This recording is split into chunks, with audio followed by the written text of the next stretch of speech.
Excuse me, sir, do you work around here? I do work around here. I work in New York City for the NBA. Oh, wow. My name is Ariel Bach, and this is my brother Ellis Bach. And we run a channel where we interview professionals about their work so the younger generation can learn about different careers that they can pursue. So would you mind if we ask you a few questions about your work? Definitely. I would love to help. What is your job specifically at the NBA?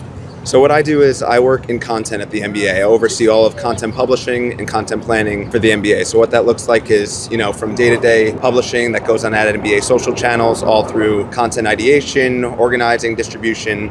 I handle what people see on NBA social platforms. So from what's happening in day-to-day remote games, all the way through what happens at night, when the games are live, we're overseeing all the content that gets produced, distributed, organized, and sent out on our platforms. NBA is known all around the world, and many people are probably very curious to learn about what it's like to work here. What is your background and how did you get this job? It's really crazy. I just love sports. I've always loved sports growing up. I played sports, all through college, and I just wanted to work in the sports world. What that looked like, I wasn't exactly sure. But right when I got out of college, I was playing a bit of soccer and I just decided I was ready to work in the sports world and see what that could look like. Had a great connection, lucked out, ended up in the NBA world with an interview, and then just got lucky and worked my way into the social space and was excited to go from there. When superstars in basketball like LeBron James or Steph Curry do something amazing, how fast do you have to move in order to make sure it's posted right away? And can you explain how that actually happens? Yeah, absolutely. It's a great question because it is such a fast-paced moving world. Things are happening on the court and you'll see them on social media within seconds. So we have to make sure that we're faster than our competitors as much as we can be, but also you want to make sure that it's done right. So you see Steph Curry hit a 40-foot three-pointer. We can't just be thinking to get the clip out as fast as possible. We have to do it correctly, optimize it per platform, do it with strong copy so that way it's not just done quickly but also done to the best of its ability. So you have to hire good people to identify those moments, and then you take those moments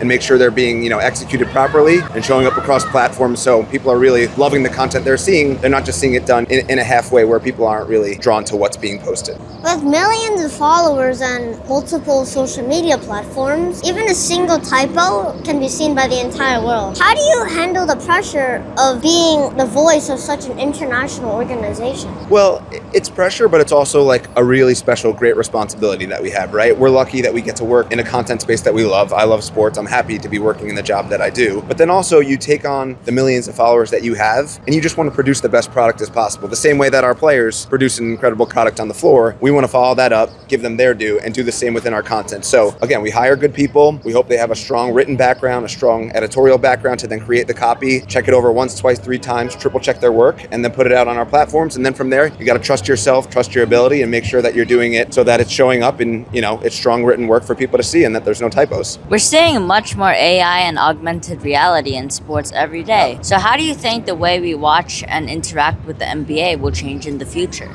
It's pretty cool. I think we're already seeing it. We've gone from people just enjoying watching the sport to more so it's just an experience now. It's become less just watching it in your living room to then, people on their phones constantly seeing what's happening. AI is just generating content on its own. So it's really more so that type of experience rather than just watching. I think we live in this immersive world now where people can watch a game, from their living rooms, but also they can be at a, sports bar where they're watching a game in 12K and things they're seeing up close like they're courtside. Who knows, even one day you could be watching from home and it could feel like you're courtside and that could kind of change the entire live game experience. So it's something we'll see what happens with, but I think it's already affecting how we work day to day, and it's even affecting us in the league office as well. The internet is a loud place, especially with sport fans. So how do you decide which comments to interact with and which comments to just ignore? Yeah, it's not something that we do a ton of. We see comments, millions on our platforms day to day. There will be certain executions that we have that we go through where we will engage a bit, but we're very positive thinking. We're always promoting our players in the best light. We're always promoting our teams in the best light. We never want to interact in a negative way in too much capacity. So, we'll have Q&As, AMAs on Reddit, on X, where we'll be hosting things that commenters can actually engage in, but it's not so much that we'll see posts on social media that we're actually gonna,